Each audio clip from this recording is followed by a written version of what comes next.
Good morning. Good morning. And welcome to Wednesday Morning Coffee Break. I want to thank you for joining me this morning. Don't know what it's doing at your house, but it's raining at my house. And this is the first real significant rain we've had. So I'm pretty happy about that. I am so glad you joined me this morning because I feel like the Lord's really laid a message on my heart.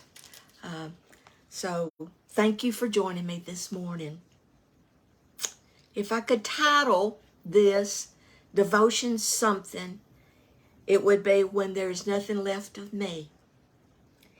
In Matthew chapter 5, Jesus said that, he gave the Beatitudes, but it starts out in verse 1, that seeing the crowds, he, meaning Jesus, went up on the mountain.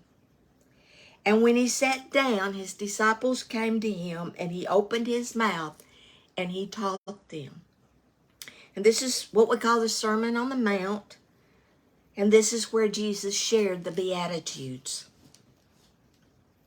The very first Beatitude that Jesus shared is this: Blessed are the poor in spirit, for theirs is the kingdom of heaven. Jesus is not necessarily talking about material things here, although material things could lead to a poor spirit. What he's talking about is reaching the end of me. Reaching the end of me is when we come to the point in our lives that we acknowledge our own helplessness, our own inability, and our need for God. It's when our attitude of self-sufficiency and independence is not working anymore. It is brokenness. The New Living Translation translates that verse to say, God blesses those who are poor and realize their need for Him, for the kingdom of heaven is theirs. In Luke chapter 7, there is a powerful, yet beautiful picture of brokenness. And I'm sure you've heard it many times, but let me share it with you this morning. One of the Pharisees asked Jesus to have dinner with him. So Jesus went to his home and he sat down to eat.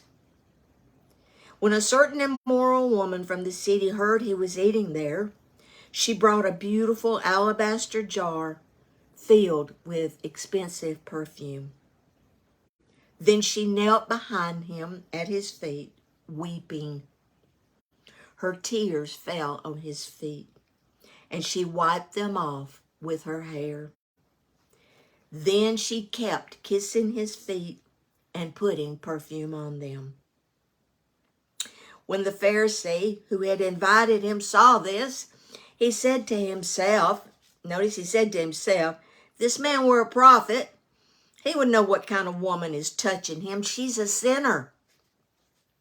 And Jesus, knowing what he was thinking, answered with a story. And then in verse 44, Jesus said this, look at this woman kneeling here. When I entered your house, you didn't offer me water to wash the dust from my feet, but she has washed them with her tears and wiped them with her hair. You didn't greet me with a kiss, but from the time I came in, she has not stopped kissing my feet.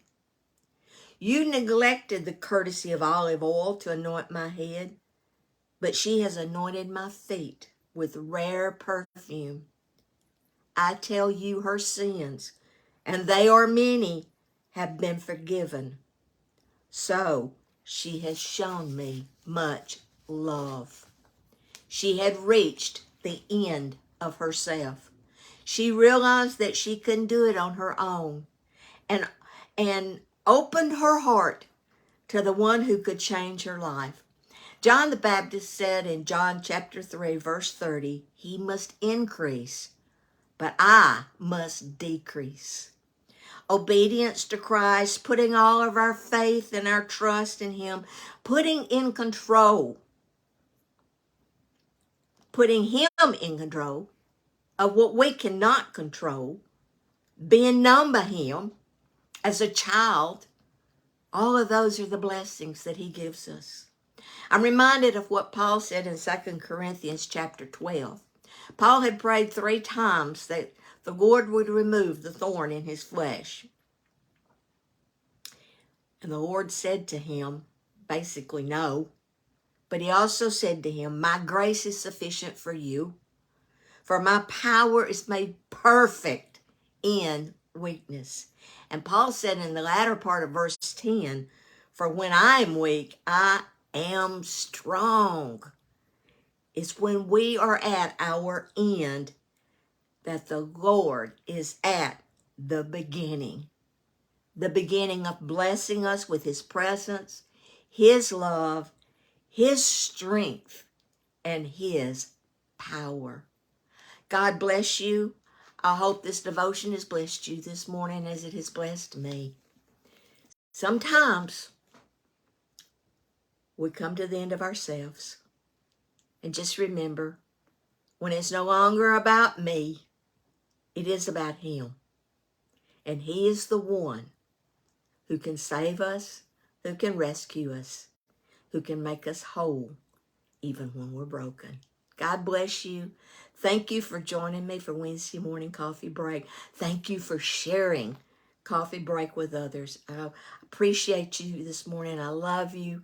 Thank you again. And would you share this with someone as a word of encouragement that God is in the putting the pieces back together business. Thanks again. Bye-bye now. I'll see you next Wednesday on Wednesday morning coffee break.